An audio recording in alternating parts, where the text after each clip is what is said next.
So, you've got data, right? Well, that means you've got a story to tell. And in this explainer, we're going to go from, zero all the way to a stunning dashboard using Power BI. It's time to unlock those secrets hidden inside your numbers. I mean, let's be real. We are all swimming, drowning maybe, in data, right?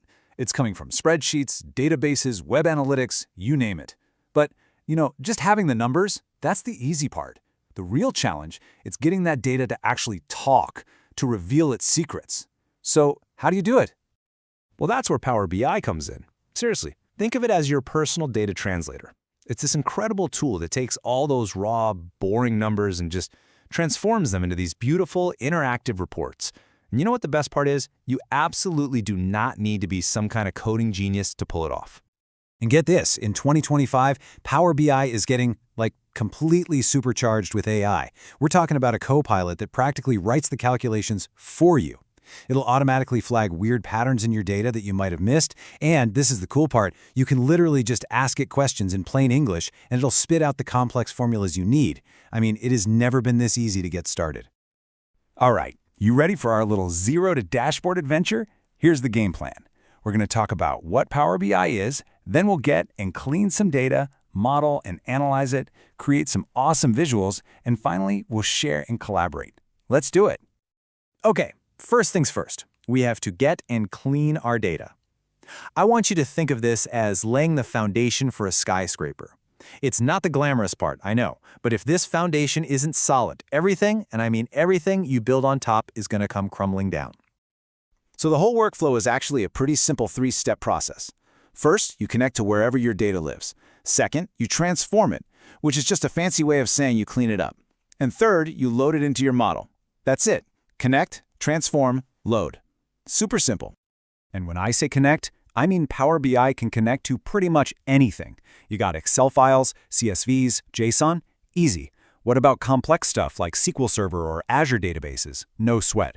It can even tap into live web pages, your Google Analytics, and even real-time APIs. The flexibility is just incredible. Okay, this is where the real magic happens. It's called the Power Query Editor, and it's basically your no-code workshop for cleaning up messy data. And let's be honest, who doesn't have messy data? In here, you can fix errors, standardize text, like turning USA, and United States all into one consistent thing, and you can just zap duplicates with a couple of clicks. It's a lifesaver. All right, our data is now squeaky clean. So it's time to build the brain of our report, the data model. This is the part where we teach Power BI how all our different tables and data sets actually relate to each other. So we start by creating relationships, and it's as simple as it sounds. You literally just drag and drop a line to connect, say your sales table to your calendar table. Then we'll build out some hierarchies, so Power BI understands that months roll up into quarters and quarters roll up into years. And for really top-notch performance, we'll use something called a star schema. It just organizes our tables into facts, like the actual sales numbers, and dimensions, like product or customer info. It sounds complicated, but it makes everything run so much faster. Okay, so this might look a little scary at first, but stick with me. This is our first peek at DAX, which stands for Data Analysis Expressions. And yeah, if it looks a lot like an Excel formula, that's totally on purpose. This is how we create all the powerful custom calculations inside Power BI. So what does that actually do? Well, in plain English, that DAX formula creates what's called a measure. You can think of it like a dynamic calculator. All it's doing here is adding up every single value in the amount column from our sales table. That's it. But what's so cool is that it's dynamic. So if you filter your report to just see one product, this measure recalculates instantly. So this brings up a really common question. When should you use a measure versus a calculated column? Well, here's the deal. You want to use measures for aggregations, things like totals, averages, ratios, because they're calculated on the fly and don't make your file bigger. Calculated columns, on the other hand, are stored right in your model for each row, so they're better for static, row-by-row values, but they can make your file size balloon up. So here's a pro tip. When in doubt, always try to use a measure first. Okay, our data is clean, our model is smart, now it's time for the really, really fun part. This is where we give our data a face and actually make it sing.